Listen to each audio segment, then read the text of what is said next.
Bonjour, donc nouvelle vidéo dans Canotier Jardinier avec une journée un petit peu ventée dans la Manche, donc désolé pour le son.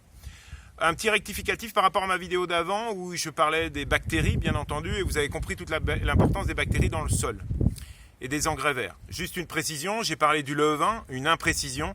On parlait de micro-organismes, le levain c'est pas des bactéries, c'est des levures. Voilà. Moi maintenant je vais vous parler d'un autre être vivant dans le sol, ce sont les champignons. Et les champignons sont importants et vous allez voir qu'il est nécessaire de pouvoir en avoir le maximum dans son sol pour éviter de travailler. Je m'explique. En forêt, il est en aucun cas nécessaire de labourer. Tout se fait tout seul. Et je vais vous expliquer pourquoi. Alors, je pars déjà d'ici pour vous montrer l'importance d'un champignon. Je parle de cette souche. Les champignons sont les seuls êtres vivants capables de dégrader le bois. Ce qu'on appelle la lignine, le dur. Vous, les champignons, vous les connaissez, ceux qu'on ramasse en forêt, mais il en existe d'autres, et vous les voyez ici, la fructification du champignon, comme on peut le voir aussi sur cette culture de delphinium où j'ai vu apparaître donc des champignons. Ça, c'est la fructification. Moi, ce qui m'intéresse par rapport au travail du sol, c'est pas la fructification, c'est, aux merveilles, tout ce qui est mycélium, donc ce que vous voyez ici, tout ce réseau souterrain du champignon qui est en fait son appareil végétatif et qui va se mettre en association avec les racines du plant.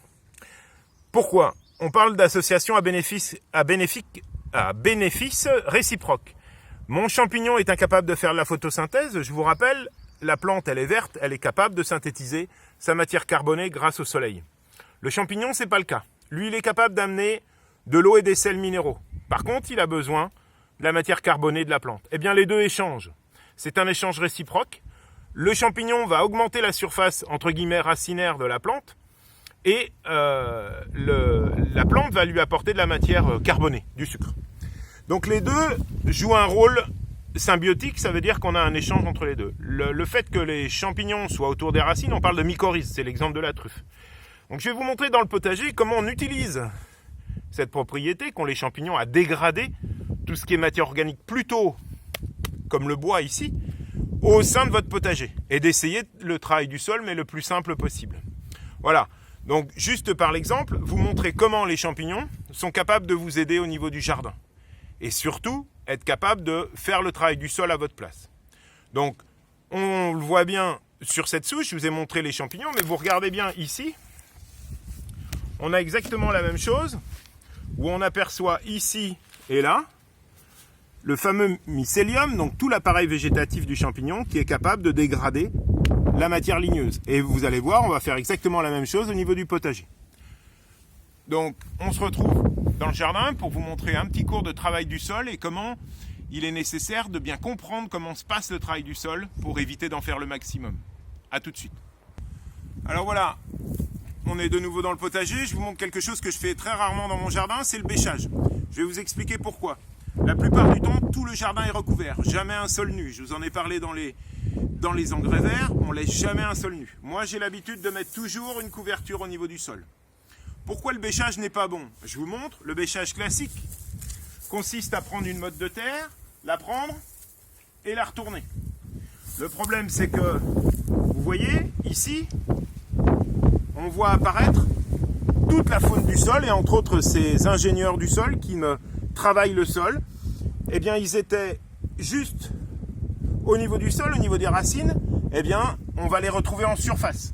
Et malheureusement en surface, quand il fait froid comme ça, on va dégrader tout, et je ne vous parle pas des prédateurs comme les oiseaux. Vous apercevez aussi que toute la matière organique brune qui est en surface, donc le lit des futures graines et des futurs plants, elle est beaucoup plus foncée. Et ça, c'est l'idéal pour les racines. Par contre, quand je retourne, hop, je la mets en profondeur.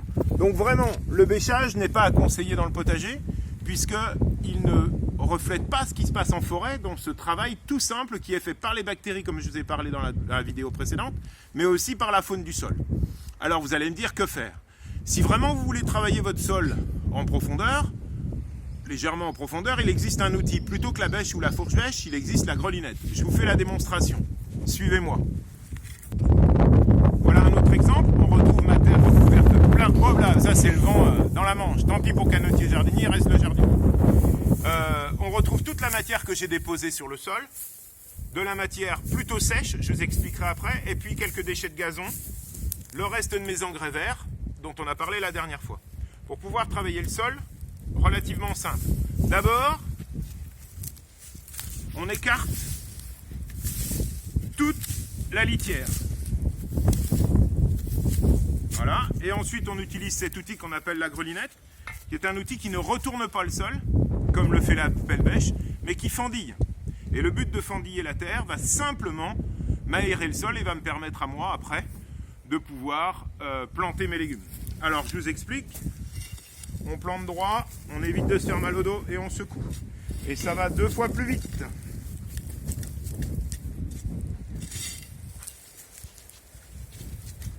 Ça ne nous empêche pas d'enlever quelques adventices. Et vous voyez la terre, il n'y a pas besoin de la retourner, de vous faire mal au dos. Ça se fait tout seul, sans aucun problème. Je ne vais pas vous faire toute la plate-bande, c'est juste pour vous montrer. Et ensuite, vous remettez toute la litière en surface, ça va vous permettre ensuite, bien sûr, de planter. Si vous semez de la petite graine, vous écarterez simplement le paillage à l'endroit du semis et vous pourrez semer. Alors j'insiste, le sol il a longtemps été considéré comme un réservoir. On lui met de l'eau, la plante pompe et c'est tout. On lui met de l'engrais, la plante se serre et c'est tout. On considère maintenant que le sol n'est pas un réservoir mais un être vivant. On parle de ressources naturelles communes.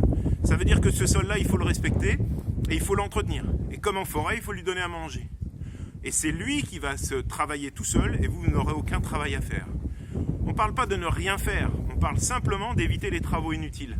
Pourquoi se fatiguer à bêcher quand on a la grelinette? Et maintenant, dernier exemple de cette vidéo, comment ne rien faire? Alors, je n'ai pas dit rien faire, je dis simplement éviter le travail inutile. On se retrouve sur une plate-bande où je fais 0 travaux du sol et vous allez voir le résultat et comment on plante des légumes. Donc là, vous pouvez observer une de mes planches qui n'a pas été travaillée. Tout l'hiver, j'ai déposé de la litière. Alors la litière, c'est quoi? Ça peut être de la paille, d'accord, toute simple, du foin, et le top du top, pour moi, mais je vous les présenterai après, c'est mes 2 poules que je paille avec du foin. Elles font régulièrement dans le foin et après je mets mon foin en surface. Je vous rappelle, les champignons aiment bien dégrader tout ce qui est matière ligneuse, tout ce qui est bois. Ils se développent sur des substances plutôt ligneuses. Et pour pouvoir dégrader cela, il faut aussi de l'azote. Vous avez du carbone dans tout ce qui est matière sèche, feuilles mortes, paille, foin, éventuellement copeaux de bois. Ou ici, on a un producteur pas loin de miscanthus, des petits copeaux de miscanthus. Ça, c'est des matières ligneuses. Le champignon aime ça. Seul problème, c'est que les champignons et les bactéries ont besoin d'énergie pour pouvoir dégrader la matière. Cette énergie, on la trouve essentiellement sous forme d'azote. Eh bien, quand vous avez des tontes de gazon, des déchets de cuisine, rajoutez, asséchez votre gazon sur ce dépôt plutôt carboné et vous allez un mélange de carbone, de déchets bruns, ce qu'on appelle, et de déchets verts, ce qu'on appelle les déchets azotés avec le gazon. Tout ça, ça se mélange. Les uns fournissent à manger aux autres. Les déchets verts permettent aux déchets bruns de se dégrader par l'intermédiaire des bactéries, oui, mais par l'intermédiaire aussi des champignons. Et dans ces types de sols, je vous l'ai dit, on ne fait pas une agriculture où on ne fait rien. On fait une agriculture où on évite les travaux inutiles. Là, je n'ai pas besoin de bêcher. Venez, regardez. On écarte le sol et vous voyez ici les lombrics ont travaillé la terre. La terre est toute fine, très légère, il n'y a aucun problème, tout est là. Donc, au printemps, je prends simplement mes jeunes plants, ça c'est les petits semis de salade qu'on avait vus dans la première vidéo. Je pose ici un petit peu d'arrosoir et c'est prêt, j'ai pas travaillé le sol et la terre est super légère. Juste un petit détail, ça c'est valable pour quand on plante des végétaux, courgettes, salades.